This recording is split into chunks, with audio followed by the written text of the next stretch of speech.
All right, ladies and gentlemen, welcome back to Houston Rockets Daily. If you guys are new here, if you like Daily Rockets content, hit that subscribe button.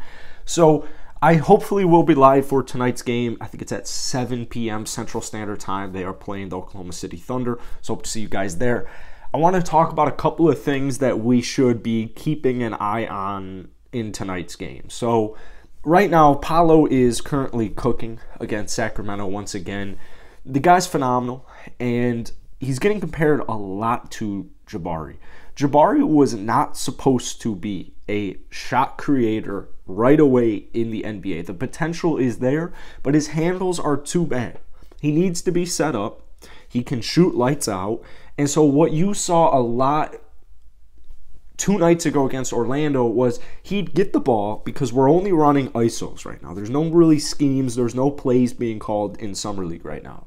Our point guard is Josh Christopher, who does not pass the ball. Daishen Nix, Ty Washington do a fine job, but I don't think they really played that much with Jabari. So that's another thing to look out for. Who's going to be the point guard on the floor when Jabari's on the floor?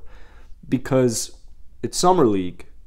There's not going to be as many opportunities. There are plenty of opportunities, but you're just not going to see much of shot creation for other players. There's just not much playmaking. It's just mainly ISO. So maybe that'll change tonight. That's another thing we're going to be keeping an eye on. But like what we saw a lot of when he was playing against Paolo and Orlando was he'd get the ball because they're running ISOs, so there's no plays being called. He'd get the ball at whether it's, a 3-point shot or he's, somewhere around one of the blocks or where have you. He could be anywhere on the floor. Defender comes up on him. Well, he's not really a shot creator, right? So if he's got a bad handle, he'll try and do some things there, but the defender's not going anywhere. The defender's just staying there. He's got his hands up, he's got his arms in the air, and he's ready for Jabari to shoot because Jabari's a shooter.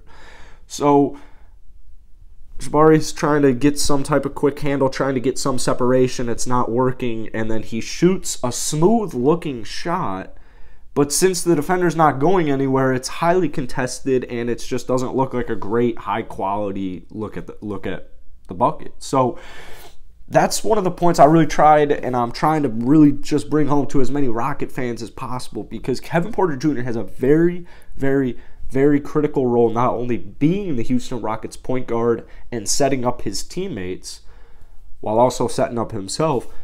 It's going to be critical that Kevin Porter Jr. and the Rockets offense, the Rockets scheme, and that Silas and the Rockets coaches game plan and figure something out, figure certain plays out, figure certain schemes out, or what have you, certain rotations where KPJ or whoever the point guard is going to be coming off of our bench, I wouldn't be surprised even if it's Eric Gordon, but we're looking at Ty or Daishen Nix at the time of this recording to be our backup point guard.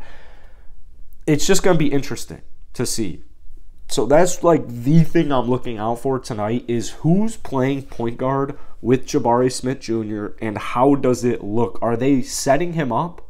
Because if they're not setting him up, I would imagine Jabari, unless he shoots really well, isn't going to struggle, but it's going to be another one of those games where he's not going to be fully in control, and he is, having to create his own shots, and, he's making some buckets, just like what we saw against Orlando. It wasn't a bad game whatsoever. He started a little rusty, said the nerves were definitely there, got the better of him, and then second half he starts to get a little bit more comfortable, starts letting the game come to him. But keep in mind, man, he wasn't getting many options, he wasn't getting many looks, he wasn't getting the ball passed his way much. So if Christopher's going to be our point guard tonight, I would honestly anticipate just a same type of showing from Jabari Smith Jr. I know that's not what we want to hear, but maybe Jabari's like, F this, dude. I can hoop here. I deserve to be here. I'm going to figure it out. And, there's definitely a chance of that. But I don't know. I just wanted, hopefully this video made sense. I just wanted to get it out because, Jabari's the type of guy who has, we knew Paolo was NBA ready. We knew Paolo was a good playmaker, a good ISO guy, and he can score on his own. And so we knew heading into the league, Paolo was going to be fine offensively speaking, to put up at least double-digit points because that's what he excels at. Jabari, on the other hand, Kevin Porter Jr., let's see what happens. You know, we'll see. Jalen Green as well. I know he's not our point guard, but like most of it's on Kevin. It's just going to be interesting to see. So now I'm kind of rambling. I hope you guys enjoyed today's video. Drop some comments down below, and I will see you guys in a couple of hours, man. We're like 2 hours away. So peace.